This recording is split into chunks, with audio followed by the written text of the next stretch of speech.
Up in Canada, above the amber waves of grain, down a long stony road, lives a family of maple syrup harvesters. And now that the weather is freezing at night and warm during the daytime, they are finally able to start doing what they do best. I can remember helping Dad make syrup when I was about 8 years old. I'm the fourth generation making syrup on this farm. The Jakemans have been in the business since 1876. Bruce has had many fond experiences. When I was young, I used to go back to the sugar house at nighttime after I got my homework done and after the cows were all milked and everything.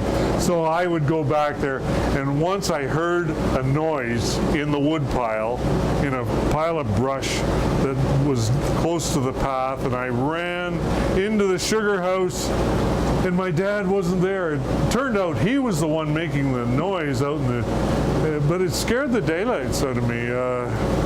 Now, they have 2 kids to take over the family business, but it hasn't always been that easy.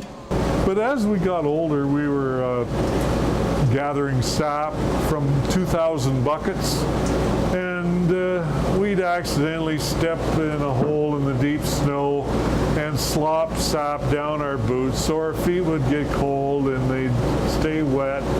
And we couldn't get anybody really to work for us. They didn't like this.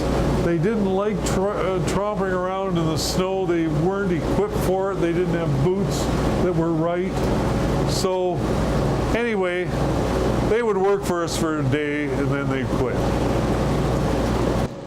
60 years later, Bruce still spends his whole month of March in the sugar shanty.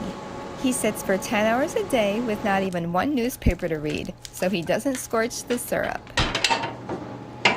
Up here in the sugar bush, or just a sweeter version of the woods, maple syrup harvesters were able to tap into their maple trees about 2 days ago. It only took them 1 day, but they used more than 30 miles of this clear tubing.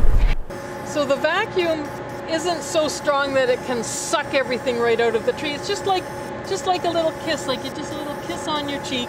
It just sips the sap out of the tree and takes it to our gathering station.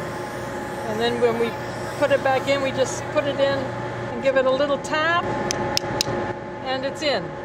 Sap appears crystal clear. It is 98% water and only 2% sugar. They check the density after all is said and done to make sure the syrup is above 66% sugar, the requirement by law. Reporting for Falcon 5 News with pretty sappy fingers, I'm Erin Kelly.